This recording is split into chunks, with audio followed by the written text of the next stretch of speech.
જય કુકાર પેઢીમાં ને વસ્તીમાં તમારી કુળદેવી માનો છક હોય તે આપણે આગળ પ્રવચનમાં જોશું. જય કુકાર મેડીમાં કરી કે માં મારી ચામુંડના દર્શન કરવા મેં મેરડીએ એના ચામુંડના કરાયા. કોઈ ઈચ્છા કરી કે મારી મહાકાળીના દર્શન કરવા તેની મહાકાળીના મેં મેરડીએ દર્શન કરાવડાયા. કોઈએ ઈચ્છા કરી કે મારી આશાપુરાના દર્શન કરવા તો એને મેં કરાયા. કોઈએ ઈચ્છા કરી મારા રામ ભગવાનના દર્શન કરવા તો મેં મેરડીએ રામ ભગવાનના દર્શન કરાયા. આવું મેરડી કહું છું.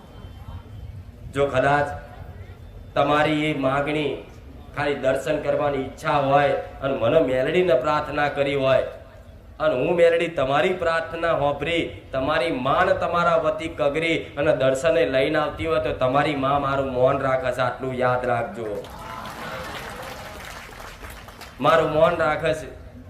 તારે કદાચ તમારી મનની વાત ઈચ્છા દર્શનની હોય કે ગમે તે માગણીની હોય તમારી માં રાજી હોય ને તારે જ કોકની હું માનતા પૂરી કરી શકું. નકર તમારી માની રજા ના હોય તો મારાથી ગમે તેટલી શક્તિશાળી રહી ને કોઈની માનતા હું મેલડી પૂરી ના કરી શકું. આવું કહું છું.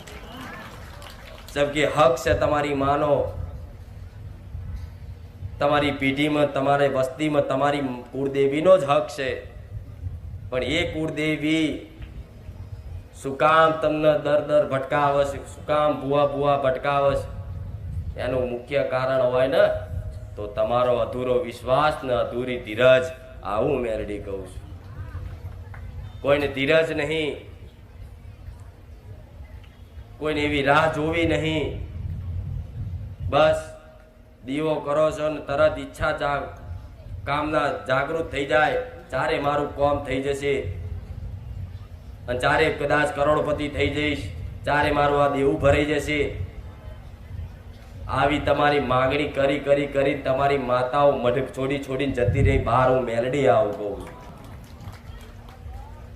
કોઈ ભિખારી હોય, માગવા વાળો ભિક્ષુક હોય, માગવા આવે તો નમ્રતાથી હાથ જોડીને કદાચ પ્રાર્થના કરે ને તો તમને હાલવાની ઈચ્છા થાય. પણ એ જ ભિખારી તમારું લોહી પી જાય ને હાલ પરણે જીત ચાલે ને તો તમને કંટાળો આવક ચોથી આવી ગયો. તેવી રીત માતા જોડે રોજ માગણી કરવી યોગ્ય નહીં. આવું મેરડી કહું છું. જો સાચી ભક્તિ અને સાચું સુખ, સાચો આનંદ જોવો હોય ને તો તમારી માતા જોડે માગણી કરવાનું બંધ કરી દેજો. વગર માગે જે આલે એમાં રાજી રહેજો. કોડા હોનાના કોરીએ ના ખવડાવો તો મેરડી મટી જાઓ. આજ ભૂવા ફર્યા તમે. જેટલાય ભૂવા કરી, જેટલા રૂપિયા બગાડ્યા, કઈક તાંત્રિક વિદ્યા મંત્ર તંત્રો સાધના કરી, લીંબુ ટોટકા બધું કર્યું, છતાંય તમારું દુઃખ મટ્યું તો નહીં કોઈ મૂળો જોડો બંધાવતી, નહીં કોઈ લીંબુ વિદ્યાની કોઈ મૂળચોટ વિદ્યાની કોઈ વ્યવહાર બતાવતી, નહીં કોઈ ચોકીઓ ખીલાનો વ્યવહાર બતાવતી. છતાંય તે કદાચ મારા સાનિધ્યમાં ખાલી બેહવાથી તમને સુખ દેખાતું હોય ને તો આ હું સતવારી મેલડી છું. નહીં કોઈના ઘેર પગલા પાડ્યા, નહીં કોઈના ઘેર જઈને માથે હાથ મેલ્યા, છતાંય કદાચ અહીં ગાદી પર બેઠી છું પણ દરેકના માથા ઉપર મારો મેલડીનો હાથ છે. ભલે કદાચ મારા દીકરાના બે હાથ દેખાતા હોય પણ હું તો હજારો હાથ વાળી હું સોલંકી પેઢી મેલડી. પણ તમારી કુળદેવી ની કૃપા હેઠળ પહોંચવાના ઉપાય ને રસ્તા બતાવું, જ્ઞાન આપું છું. એ જ્ઞાન સમજપૂર્વક લેજો, ધ્યાનથી હોંભળજો. અહીં કદાચ હોંભર્યું હોય તો ઘેર જઈ ફરી પ્રવચનમાં હોંભળજો. કદાચ એક શબ્દ 2-4 વાર મગજમાં ફિટ થઈ ગયો ને તમારી માતા પ્રત્યે તમને પ્રેમ જાગૃત થઈ જશે. આવું મેલડી કહું. પણ પ્રેમ એકને જ થાય. 25 માતાઓને પ્રેમ કરો તારે એ પ્રેમ લેખે લાગે નહીં. તમે દરેક જાણો છો ભક્તિ એકની જ થાય.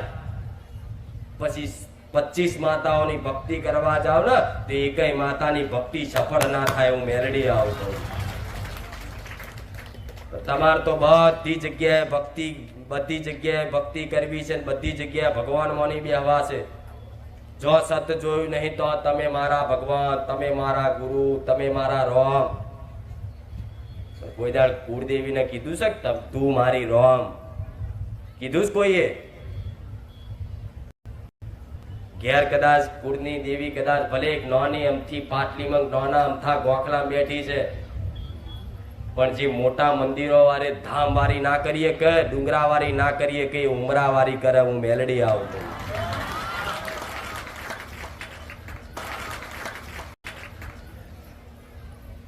માતાઓ જગતમાં એક જ છે. હું મેલડી છું તો તમારી પીઢીમાં જે મેલડી છે હું એની એ જ છું. પણ થડા જુદાસ, દીવા જુદાસ, જ્ઞાન ને બધું તો એક જ ને. મારો ભગવાન તમારી માતાનો ભગવાન તો એક જ ને. તો તમે કદાચ તમારી દ્રષ્ટિથી મન તમારી મેલડી માની લેશો ને તોય હું રાજી રહીશ. આવું મેલડી કહું. ખાલી મનથી માનજો, હક અધિકાર તમારી માતાને આલજો. બધી માતાઓનો જેમ કોઈનો દીકરો હોય અને રોતો હોય અને મમ્મી એવું જોરથી બૂમ પાડે તો એની જ માં ઊભી થઈને આવે, બીજી ના આવે. નામ તો બધી મમ્મી કહેતા હોય, પણ જે એની પોતાની હોય એ જ ઊભી થઈને આવે. તે એવી રીતે તમે કહો કે હે મેલડી, તો જે તમારી પોતાની હશે ને એ જ પહેલી આવે, હું મેલડી આવું કહું. પછી ચાહે તમે દુનિયાની મેલડીને માનતા હોય, પણ જેને તમને હાચા લગાવથી જેને પોતાની માં ગણી બેઠા હોય ને અને કહો કે હે મેલડી, તો ભલે તમારા બાજુ તમારી જોડે મેલડીનું મંદિર હોય, પણ એ મેલડી નહીં, તમે જેને માનતા હોય એ મેલડી હું આવું.